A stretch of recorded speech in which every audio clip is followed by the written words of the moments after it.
every day, RCMP are arresting people who cross the U.S.-Canada border illegally. As we've been reporting, there has been a spike in the number of people walking across the border. Another 22 people came over just this past weekend. They entered at Emerson, Manitoba. Now, once they're on the Canadian side, they are detained and processed by Border Services. But what happens next for them? We decided to find out for you. Joining us in studio to explain more about the process is immigration lawyer Chantal Desloges. Thanks for being here today. Thank you. All right, first of all, let's talk about this idea of crossing by land. Why cross by land and not at the airport? Right. So there's a treaty between Canada and the U.S. called the Safe Third Country Agreement. The Safe Third Country Agreement applies at border crossings, so whether at the airport or an official land border crossing with Border Services, and it operates so as to stop people from entering Canada from the U.S. to make a refugee claim. However, it does not apply if you enter the border at an unregulated point and then make your claim once you're inside Canada. All right. So once, we saw the pictures from the weekend of the RCMP bringing families over. They have those baby bucket seats lifting toddlers. But once they come here, once they're detained by the RCMP, what happens next for them? Well, they will be allowed to make a refugee claim in most cases. So they're first screened for eligibility, meaning do you have a serious criminal record? Do you already have refugee status in another country? And if the answer to those basic questions turns out to be no, then they're allowed to make a claim in Canada. And usually most people get a hearing within 60 days, and then the refugee board will make a decision, yes or no.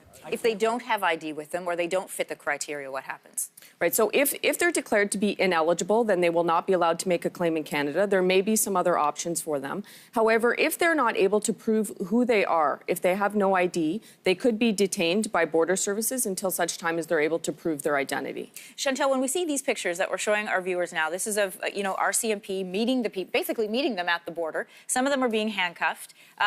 They're then put in a vehicle and then driven to the next Border Services agency. Is that correct? Yes, that's right. So the authorities would briefly detain them and then take them for refugee processing. That can't always happen right away. Sometimes they may need to stay overnight in a detention center until someone can process their claim for eligibility. Some of those processes can take up to 45 days, so where do they stay while they wait?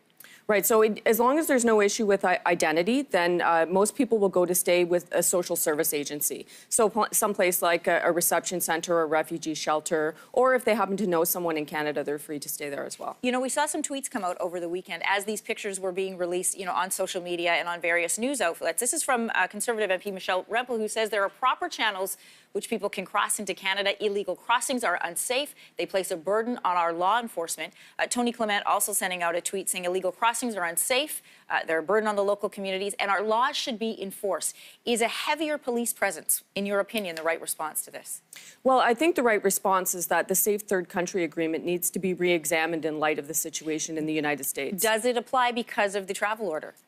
Is the U.S. still considered a safe country? Yes, it is. And I wonder if that may need to be revisited, because what happens is when you do not allow people to present themselves at a border crossing and properly make a claim, you drive them into the hands of human smugglers, and you end up with the situation that we're in now, where people get an advantage, actually, by sneaking across the border, which the politicians are correct. That's a very dangerous thing to do. I mean, I'm very concerned that at some point we're going to end up with a frozen body somewhere in Manitoba, and then it's all going to come crashing down. Let's talk about that idea, because we've been having various conversations with, lawyers and other people from the refugee community. Word is starting to spread down in the U.S. that there is sanctuary in Canada, that this is happening, and that there is a process available to them. We're seeing people having to pay hundreds of dollars to be driven up to the Canadian border. What's your concern there? Well, I guess the issue is that we need a national strategy for dealing with this problem. This is something which needs input from law enforcement. It needs input from the federal government. And I think we need to show leadership in this area to figure out a solution to this problem where people are not driven into the hands of human smugglers, where people aren't forced to crawl through the snow with a baby in the middle of the night. They are fleeing a very different environment in the U.S. It's not like how it is in Canada, where they are housed sometimes with, people within a local community. How does it compare, for someone who may not understand, when you are a refugee waiting to be processed in the U.S.? What are they leaving? Right. Well, the asylum system in the U.S. is quite different from the one we have in Canada. First of all, they exercise detention a lot more liberally than we do. So a lot of refugee claimants are kept in detention centers for very long periods of time, where in Canada, that's a last resort.